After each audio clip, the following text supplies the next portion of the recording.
Hi everyone, it's Shane from Hanlon's for another Maintenance Monday. We're here today in front of a 345A HP Brandt high-speed disc, and we'll just go over a few of the quick operational tips on it.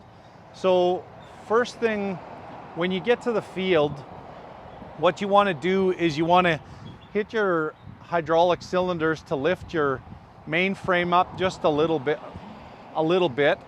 and then hit the cylinders to lift the wings up, and then you'll fold it out and tip the whole unit back.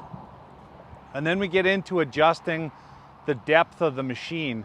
So what you've got to do is you've got to go to the cylinder stops. There's cylinder stops on the center section, on the rear packer gangs, and then also on the front wheels.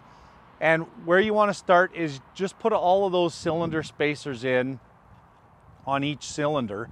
Then you're going to lower the machine down and make about 100-foot pass and see where your depth is. Once you've got that figured out, every shim that you pull out is going to give you about an extra ½ an inch on the depth. So if your front happens to be deeper than the back and you want that back deeper, pull as many shims out as you need to get that unit to where it's running level. Then the next thing that we're going to do is we're going to set up the wing depth.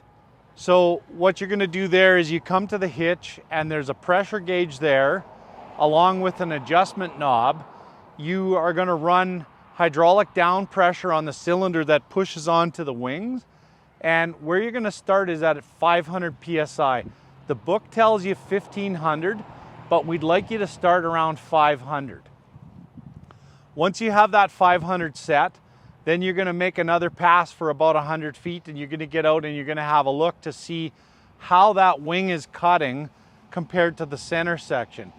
If it's equal, leave it alone and away you go, you're ready to work. If it's too shallow, you're going to need to add some pressure. If it's too deep, you're going to have to back some pressure off. Once you have that wing level adjusted so that your machine is cutting even across the machine, then what you're going to do is you're going to throw the transport cylinder hydraulic control into float so that the machine has the ability to move up and down and float as you're moving through the field, and you're ready to go. There's some other adjustments that you can make down the road when you get into where you have disc wear and you have wear on your mud scrapers on your packers, but we'll conclude this video and we'll move on to that for the next one.